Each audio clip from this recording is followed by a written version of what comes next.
राधे राधे नमस्कार। मैं हूं आपकी आशुतोष एस्ट्रोलॉजर आशना गुप्ता।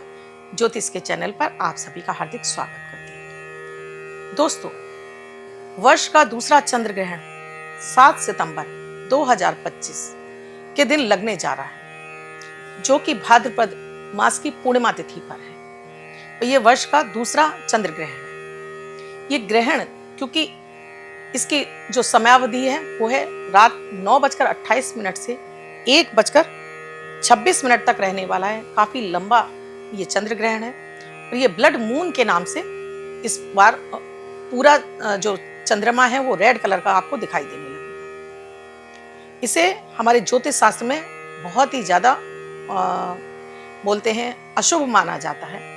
इसकी स्थिति को अच्छा नहीं माना जाता है। इसीलिए मैं आप सभी से कह रही हूँ कि क्योंकि चंद्र ग्रहण का जो असर है कम से कम आपके ऊपर 15 से 20 और 27 दिन तक रहता ही रहता है।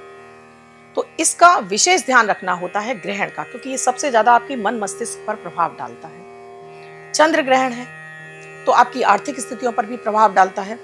ग्रहण में सूतक काल की बात करूं तो ये सूतक काल 9 घंटे पहले शुरू हो जाता है और पूर्णिमा तिथि और इस दिन पितृपक्ष भी चालू हो रहे हैं। तो 12:57 से दोपहर में जो चंद्र ग्रहण का जो सूतक काल शुरू होगा वो 12:57 दोपहर से शुरू होगा। पितृपक्ष भी है। अपने पितरों के लिए इस दिन आपको पूर्णिमा का श्राद्ध किया जाता है। तो 12:57 से पहले आप इस श्राद्ध को जरूर कर लीजिए। आप ये मत सोचिए कि बाद में कर लेंगे। देखिए, पूर्णिमा तिथि का श्राद्ध हमारे पितृपक्ष में बहुत जरूरी होता है। तो आप इसको 12 साढ़े 12 बजे से पहले आप जो भी भोजन बनाते हैं अपने पितरों के निमित्त जरूर कर लीजिएगा। अवॉइड मत कीजिएगा, क्योंकि पितरों के लिए 15 दिन ही हमारे लिए होते हैं, बल्कि 16 दिन जो हमारे लिए होते हैं बेहद खास होते हैं पितरों की कृपा प्राप्त करने के लिए। पूरे वर्ष का जो हमें पितरों से कृपा मिलती है वो इन 15-16 दिनों में हमें मिल जाती है।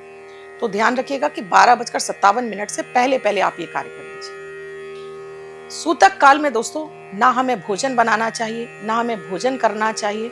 अगर विशेष स्थितियां हैं, जैसे गर्भस्थ महिला हैं या छोटे बच्चे हैं या बड़े बुजुर्ग हैं, उन्हें खाने की कोई मनाही नहीं है। लेकिन अगर आप स्वस्थ हैं तो आप अगर भोजन को अवॉइड करते हैं तो ये आपके हेल्थ को और अच्छा करती है, आपकी मेंटल स्थिति को बहुत अच्छा कर देती है। बात करती हूँ अगर आप गर्भस्थ मतलब आप प्रेग्नेंट हैं, विशेष ध्यान आपको रखना है। इस दिन आपको सूतक काल से ही घर से बाहर नहीं निकलना है। इवन आपको सूर्य के भी दर्शन नहीं करने हैं। इस दिन आपको कांटे, छुरी, चाकू, क्योंकि ब्लड मून है तो बिल्कुल नहीं आपको छूने हैं। इसके साथ ही अपने पेट पर अगर आपको गेरू मिल जाता है, मार्केट में अगर आप पता करेंगे पंसारी की दुकान पर मिल जाता है, इसका लेप तैयार कीजिए, अपने पेट पर लगा लीजिए। पॉसिबल नहीं है तो एक रेड कलर की दुपट्टा जरूर बांधिए। सोना अवॉइड कीजिए, सोइए मत। जितना ग्रहण काल का समय उससे सोइए मत। उस समय आपको भोलेनाथ का मंत्र है ओम नमः शिवाय, या फिर आप महामृत्युंजय मंत्र का कम से कम 1 माला जाप आप जरूर करें। वैसे तो ये ग्रहण काल दोस्तों किसी भी अमृत के समान काम करता है।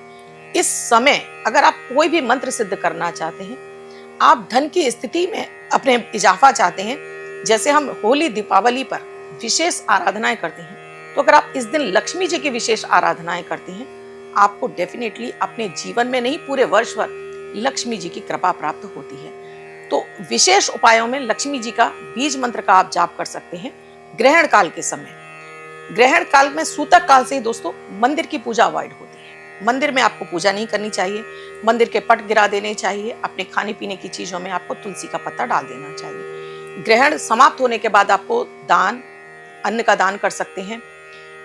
आपको अपने घर में साफ सफाई करनी होती है और मंदिर को आपको साफ करने के बाद गंगा जल के छींटे लगाकर ही आपको अपना दीपक जलाना चाहिए। जैसे मैं विशेष आराधनाओं की बात कर रही हूँ, उपासनाओं की बात कर रही हूँ, उसके लिए हम मंदिर में नहीं लेकिन मंदिर के बाहर बैठकर हम ये विशेष दीपक जलाकर चौकी पर स्थापित करके कोई भी आराधना हम कर सकते हैं। तो ये हमारे जीवन में वर्ष भर, अगर आप किसी रोग बीमारी से लड़ रहे हैं तो उसके लिए आप मंत्र का जाप कर सकते हैं। धन चाहते हैं उसके लिए कर सकते हैं। आप अपनी खुद की स्ट्रेंथ बढ़ाना चाहते हैं उसके लिए भी आप मंत्रों का जाप कर सकते हैं। तो आप भी चाहते हैं इस सूर्य ग्रहण से, इस चंद्र ग्रहण से बचना, तो एक विशेष उपाय आपको देती हूं। इस दिन आपको एक पीले कलर का धागा ले लीजिए। वैसे तो 200 मौली आती है हमारे पास।